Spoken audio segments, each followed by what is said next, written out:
Hello students, this is Siddharth Jain, a faculty from the Rajki Engineering College, Mainpuri.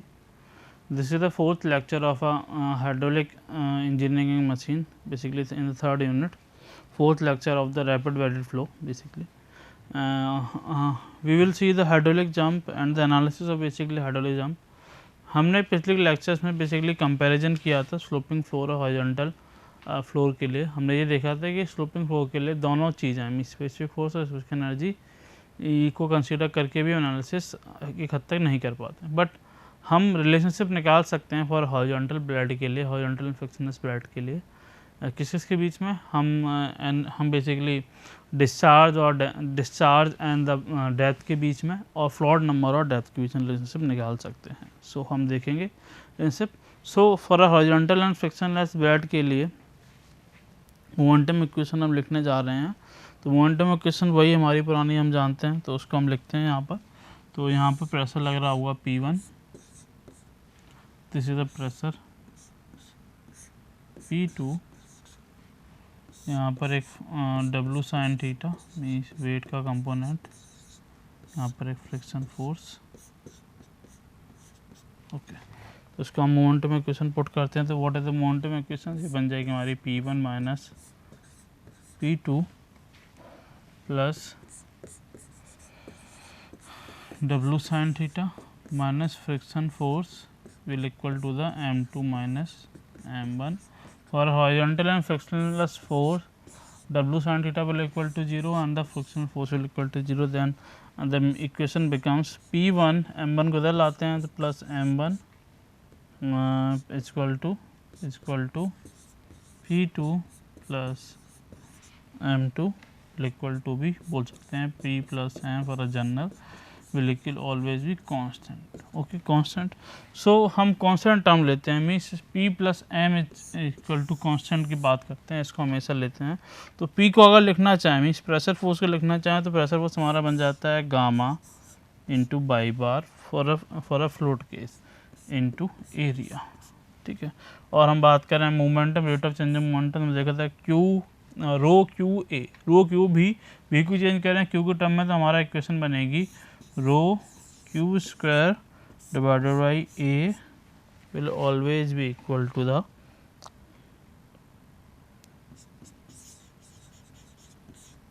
constant. ठीक है, हम जानते हैं कि हम चेंज कर सकते हैं गामा को चेंज कर सकते हैं रो के टर्म में, तो रो जी हो जाएगा. रो जी होने के बाद रो जी हो जाएगा, तो उसको चेंज करते हैं तो हमारे पास रो इंटू जी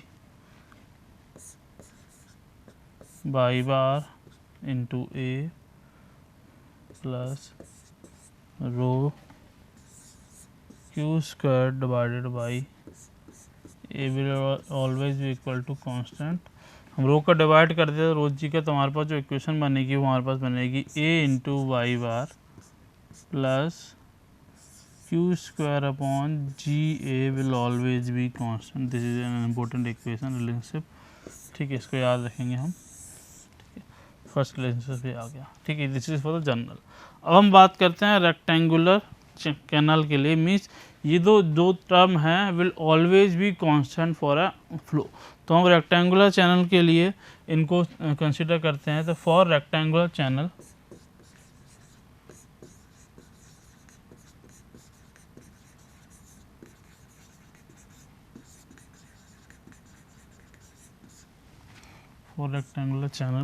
चैनल का क्या होगा, रेक्टेंगुलर चैनल का क्या होगा, हमारे पास द A1 दो पॉइंट की बात करेंगे, means A by bar plus Q square by G A will be constant. So we can write A1 y1 bar plus, क्योंकि डिस्चार्ज हमेशा कांस्टेंट रहेगा तो क्यू रहेगा, Q upon G A1 equal to the A2 y2 bar plus Q same रहेगा divided by G A2. लिख सकते हैं, क्यों लिख सकते हैं, क्योंकि ये कांस्टेंट है, लिख सकते हैं. Very good. अब इसको आगे बढ़ते हैं. तो ए हम जानते हैं, ए की वैल्यू क्या होगी, एरिया क्या होता है, ए होता है बी इंटू बाई. तो A1 को हम लिख सकते हैं क्योंकि विड्थ भी सेम रहेगा किसी भी चैनल का, तो बी इंटू Y1. ठीक है, और बाई बार कितना होता है, मीन्स एवरेज डेप्थ हमारे पास प्रेशर फोर्स के लिए कंसीडर की जाती है वो कितनी होती है, y1 और y2 को कंसीडर कर देते हैं। तो अगर एवरेज डेप्थ की बात करें तो it is equal to the y1 upon 2 means average depth means y1 plus y2 तो y1/2 हम बोल सकते हैं। तो यहाँ पर जो एवरेज डेप्थ हो जाएगी वो हो जाएगी y1 अपॉन 2, ठीक है। प्लस इसको लिख सकते हैं q square upon g into b into y1, okay. और इसी तरीके से इधर साइड को भी लिख सकते हैं, इसको हम आगे पेज में लिखते हैं, ठीक है। तो आगे हम इसको कंसीडर करते हैं, ठीक। तो क्या था हमारे पास था b into y1/2 plus Q square divided by b/1 into g, आगे लिख देते हैं, equal to the y2 into y2/2 plus Q square divided by GB/2। अब यहाँ पर कुछ कैंसिल आउट हो रहा है, हम देख सकते हैं क्या कैंसिल आउट हो रहा है। हम बेसिकली यहाँ से बेसिकली हम BY को हटा सकते हैं या BY को कांस्टेंट ले सकते हैं, ठीक है। कैसे ले सकते हैं, हम जानते हैं कि स्मॉल क्यू क्या होता है, स्मॉल क्यू होता है हमारा capital Q by B, means discharge पर unit width is called as small Q.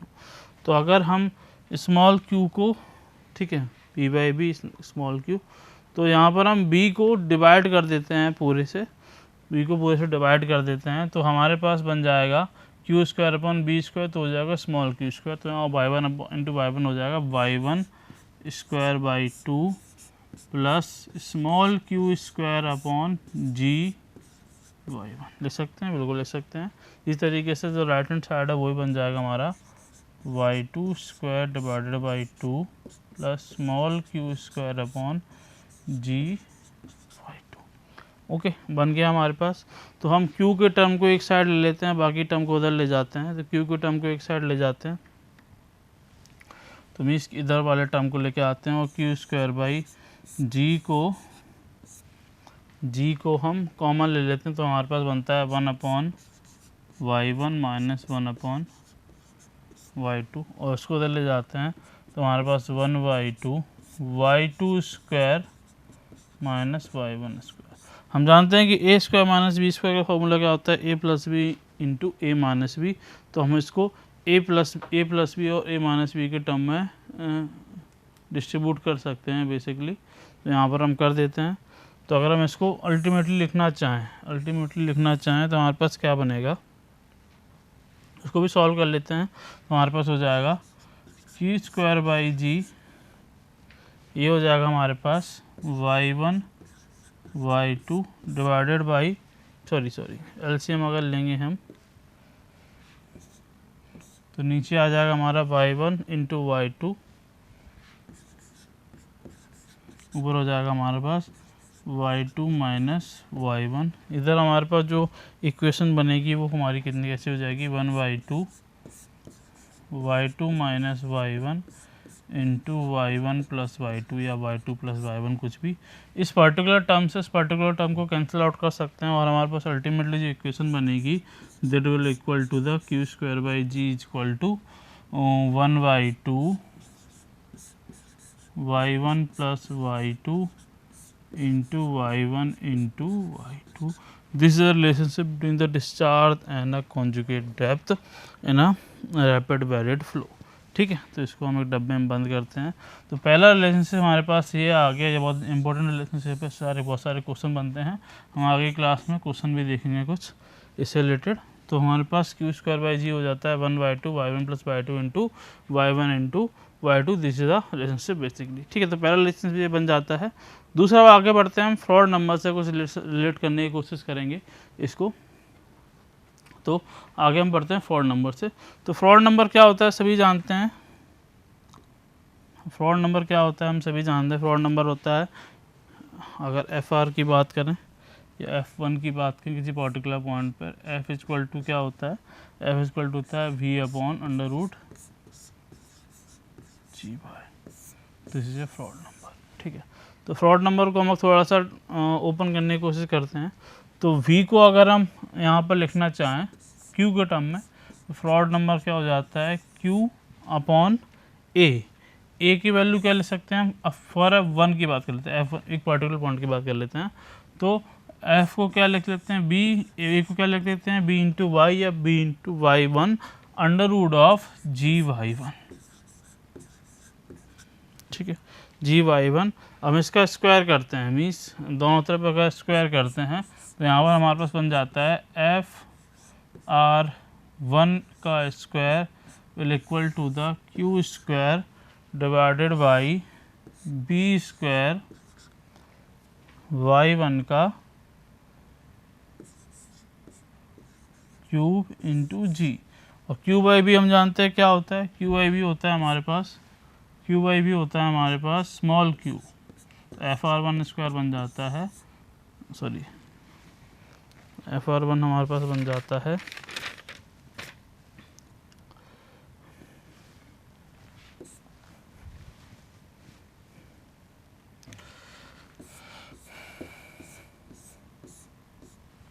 हमारे पास FR1 बन जाएगा, ऊपर लिखना चाहें तो FR1 हमारे पास बन जाएगा, स्क्वायर हो जाएगा small Q square upon g Y one cube. This is a Froude number, Froude number का square for a first location is equal to the Q square upon g Y one cube. Okay, this is the Froude number. Okay, इसी तरीके से हम आगे की बात करें, इसको थोड़ा सा और मॉडिफाई करें हम, अगर उस इक्वेशन को, इसको बोल देते हैं equation number one. Equation number one को हम प्रीवियस इक्वेशन को बोलेंगे, this is called as a equation number one. ठीक है, इसको थोड़ा सा मॉडिफाई करते हैं और थोड़ा सा इसको क्या करते हैं कि क्यू स्क्वायर बाई जी को हम बोल सकते हैं FR1 square into Y one cube. इसको डब्बे में बंद कर देते हैं और इक्वेशन नंबर 2 देते हैं।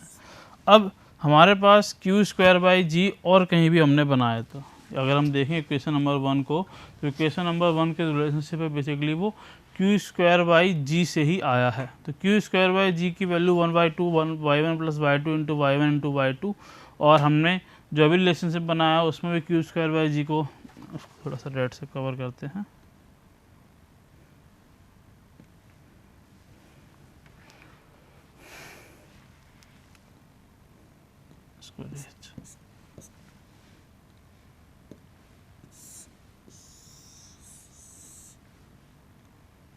ओके सॉरी, ठीक है, इसको कवर करते हैं। तो हम दोनों इक्वेशन को, means from the equation one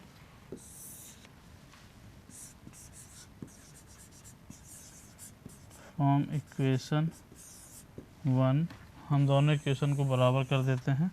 means हम बोल सकते हैं कि वो टर्म और ये टर्म बराबर होगा, तो 1/2 रहता था, 2 को इधर मल्टीप्लाई कर देते हैं, यानी कि बन जाएगा 2 FR1 का स्क्वायर इंटू वाई वन का क्यूब विल इक्वल टू क्या बन जाएगा, Y one plus Y two into Y one into Y two. Okay, ये हमारे पास बन गया है। अब इसको मल्टीप्लाई कर देते हैं और इस टर्म को वैसे रखने देते हैं, तो इसको मल्टीप्लाई करते हैं FR1 का स्क्वायर वाई वन का क्यूब, इसको मल्टीप्लाई करेंगे तो हमारे पास इक्वेशन बन जाएगी Y one square Y two plus Y one Y two का स्क्वायर बन गई है हमारे पास। और यहाँ पर वाई वन भी है, तो वाई वन का डिवाइड कर देते हैं, तो हमारे पास जो इक्वेशन बनेगी वो बन जाएगी 2FR square is equal to, यहाँ पर जाएगा तो ये बन जाएगा Y two by Y one. Okay, और ये बन जाएगा Y two by Y one का होल स्क्वायर। ठीक है, होल स्क्वायर। तो हमारे पास अगर देखा जाए तो एक क्वाड्रेटिक इक्वेशन फॉर्म हो जाएगी। वो क्वाड्रेटिक इक्वेशन किस तरीके से होगी, वो क्वाड्रेटिक इक्वेशन हमारी कुछ इस तरीके से होगी, means y two y one का square plus Y two divided by Y one minus 2 FR1 का square equal to 0। This is a quadratic equation of a variable y2 by y1। ठीक है, इसको सॉल्व करते हैं हम धराचार फार्मूले से। धराचार फार्मूले से अगर हम इसको सॉल्व करेंगे तो हमारे पास जो सॉल्यूशन आएंगे वो कुछ इस तरीके से आएंगे। सॉल्यूशन धराचार फार्मूला क्या होता है, y2 by y1 equal to -1 plus minus we all know under root of y square minus 4ac। तो वाई स्क्वायर का कोफिशिएंट क्या है, सॉरी बी स्क्वायर का कोफिशिएंट क्या है हमारे पास 1 है, तो बी स्क्वायर का कोफिशिएंट 1 का 1 स्क्वायर माइनस 4ac माइनस और 4c का कोफिशिएंट विद -2fr स्क्वायर, तो माइनस माइनस प्लस हो जाएगा 4 इंटू 2 यानी कि 8ac का मतलब fr1 का स्क्वायर डिवाइडेड बाई 2a के कोफिशिएंट 1 है। तो हमारे पास this is a solution of a particular this is equation. तो इसको अलग अलग टर्म में अगर लिखना चाहें, मीन्स अलग अलग लिखना चाहें तो हमारे पास जो इक्वेशन बनेगी वो हमारे पास कुछ तरीके से बनेगी। मीन्स जो y2 y1 होगा प्लस माइनस अलग करके, वो हमारे पास क्या होगा, वो हो जाएगा हमारे पास 1/2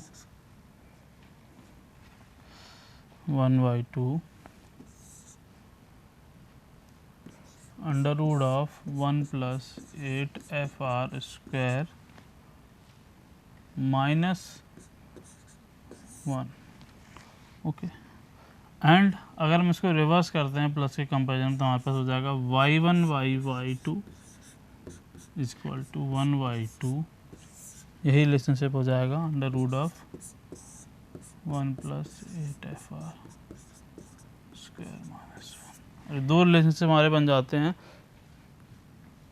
यही रिलेशनशिप कहलाते हैं हमारे पास गैलेंडर्स मोमेंटम इक्वेशन। मीन्स को साइंटिस्ट ने फॉलो किया था, तो इन रिलेशनशिप को कहते हैं अपन गैलेंडर्स मोमेंटम इक्वेशन। इस रिलेशनशिप से हम क्या निकाल सकते हैं, इस रिलेशनशिप से हम फ्रॉड नंबर की मदद से डेप्थ का रिलेशनशिप फाइंड आउट कर सकते हैं। मीन्स पोस्ट डेप्थ और प्री डेप्थ के बीच में रिलेशनशिप बता सकते हैं। इसको हम क्वेश्चन से देखेंगे अच्छे तरीके से, ठीक है। So this is called as a Belanger's momentum equation which is applicable. इसको लिख देते हैं, this is A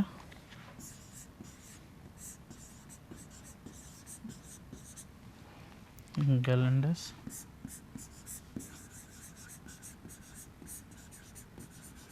momentum equation which is applicable for only for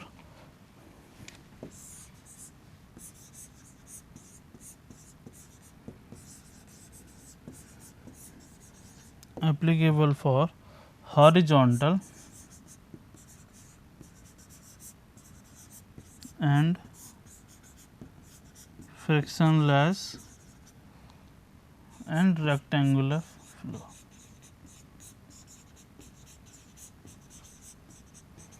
rectangular channel।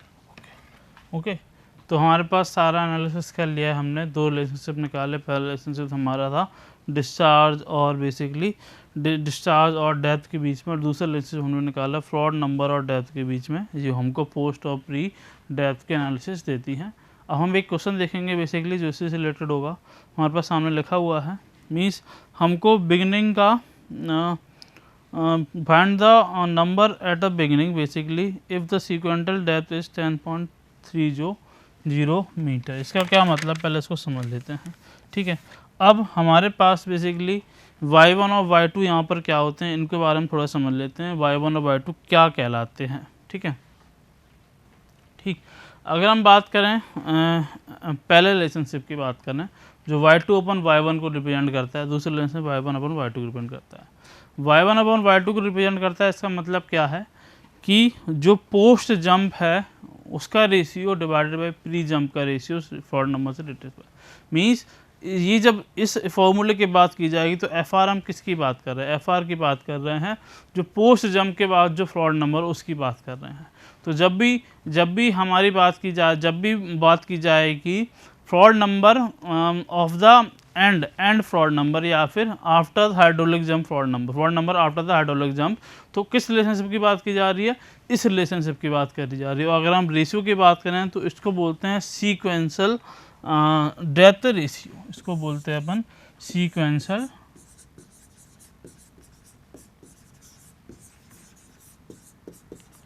Depth ratio. तो सीक्वेंशियल डेप्थ रेशियो अगर दिया है हमारे पास और बोला गया है बिगिनिंग फ्रॉड नंबर निकालो, ठीक है, बोर्ड नंबर निकालो, तो अपन किसी भी रिलेशनशिप को फॉलो कर सकते हैं। लेकिन अगर बोला जा रहा है कि पोस्ट या बाद का फॉर्ड नंबर निकालो, तो हमारे पास पहला वाला फॉर्मूला अप्लाई होगा, और प्री का बोला जा रहा है तो दूसरा वाला फॉर्मूला अप्लाई होगा। तो सिंपल हम निकाल सकते हैं। तो हम क्वेश्चन देखते हैं। क्वेश्चन हमारे पास लिखा हुआ है find number of the beginning, fraud number of the beginning, basically यहाँ पर मिस हो गया है।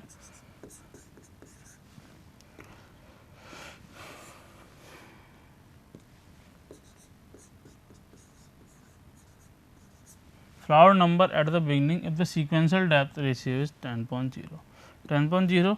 तो हम जानते हैं कि रिलेशनशिप क्या होता है, हम जानते हैं कि रिलेशनशिप होता है, अब बोला गया है बिगिनिंग में आया उसका, तो रिलेशनशिप होता है y1 y2 इक्वल टू, क्या होता है, y1 y2 equal to 1/2 under root of 1 plus, अब ये बोला गया है कि इनिशियल का बताओ, मतलब FR1 की बात की जा रही है शुरू की, ठीक है, मतलब फॉर्मूला -1, ठीक है। तो सिंपल ये इसकी वैल्यू दी हुई है कितनी, 10.30, इसकी वैल्यू हमारे पास पूछी है FR1 की। सॉल्व कर लेते हैं सिंपल, तो सॉल्व करोगे तो कर लेते हैं basically.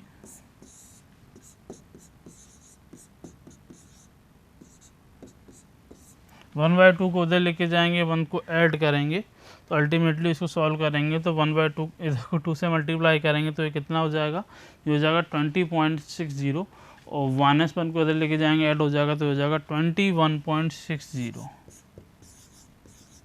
Equal to the under root of 1 + 8 FR square. क्या सॉल्व करेंगे, बेसिकली दोनों के स्क्वायर करेंगे, स्क्वायर करने के बाद स्क्वायर करने के बाद बेसिकली 1 को इधर ले जाएंगे, माइनस हो जाएगा, इसे डिवाइड करेंगे, फिर इसको स्क्वायर रूट कर देंगे। तो अल्टीमेटली क्वेश्चन सॉल्व करने के बाद जो F1 की वैल्यू आती है that will equal to 7.6। This is the solution of this question. Okay, इस तरीके से हम यहाँ निकाल सकते हैं कॉन्जुगेट डेप्थ या अल्टरनेट डेप्थ की बात कर सकते हैं। तो बेसिकली इस क्लास में, इस लेक्चर में हमने आज रिलेशनशिप देखे किसके, कॉन्जुगेट डेप्थ के रिलेशनशिप देखे with discharge as well as the fraud number। Okay, so एक बार दोबारा हम सारी चीज़ों को रिकॉल कर लेते हैं। तो मोमेंटम इक्वेशन हमने अप्लाई की for horizontal and frictionless flow के लिए।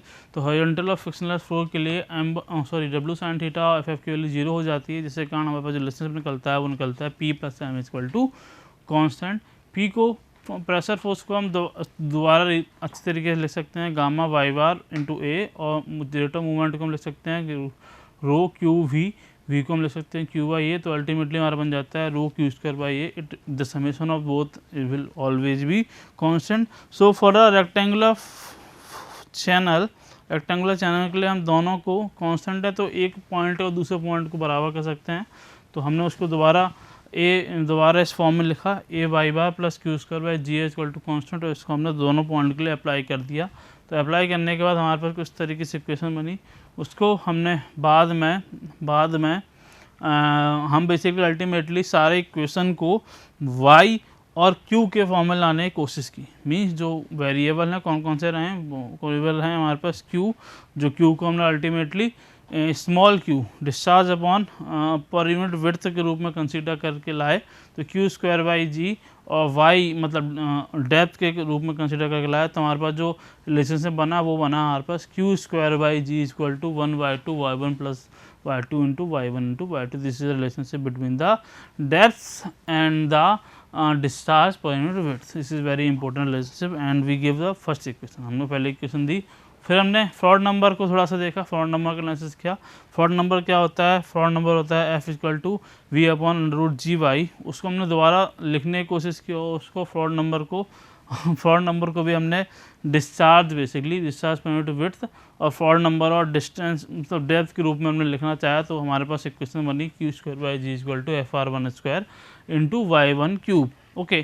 तो हमने पहली इक्वेशन भी हमने Q/G के फॉर्म में निकाली थी, दूसरी इक्वेशन भी Q²/G के फॉर्म में निकाले और दोनों के इक्वेट कर दिया। इक्वेट करने के बाद एक हमारे पास क्वाड्रेटिक इक्वेशन बनी। क्वाड्रेटिक इक्वेशन क्या थी हमारे पास, quadratic equation y1 upon y2 sorry y2 by y1 का square plus y2 by y1 plus 2 times of odd number का स्क्वायर इक्वल टू 0। ये हमारे पास एक क्वाड्रेटिक इक्वेशन बनी जिसको हमने धराचार फार्मूले से बेसिकली सॉल्व किया, तो हमारे पास जो सॉल्यूशन आया वो कुछ इस फॉर्म में आए और जो डेप्थ रेशियो आई वो y2 बाई y1 और y1 बाई y2 के फॉर्म में आई, जिसको हम बोलते हैं सीक्वेंशियल डेप्थ रेशियो। ठीक है, पहले हमारी पोस्ट जंप के बाद का रेशियो बताता है, फॉर्म नंबर बताता है, दूसरा इक्वेशन हमको प्री जंप का रेशियो बताता है और उसका फॉर्म नंबर को बताता है। ये दोनों इक्वेशन को बेसिकली ये कॉमनली बोला जाता है Belanger's momentum equation, which is basically only applicable for the horizontal and frictionless floor which is also basically rectangular flow. Okay, rectangular channel, केवल रेक्टेंगुलर चैनल हो तभी ये वैलिड होगा, ट्रायंगुलर या दूसरे तरीके के चैनल है तो उसके लिए वैलिड नहीं होगा। ठीक है, तो ये सिंपल रिलेशनशिप है जो बहुत ज़्यादा इंपॉर्टेंट होते हैं आते हैं। इसी रिलेशनशिप के बिहाफ पर एक क्वेश्चन हमने देखा, जो क्वेश्चन हमारे पास था from number for the beginning निकाले जब सीक्वेंशियल डेप्थ रेशियो आपके पास 310.0 हो।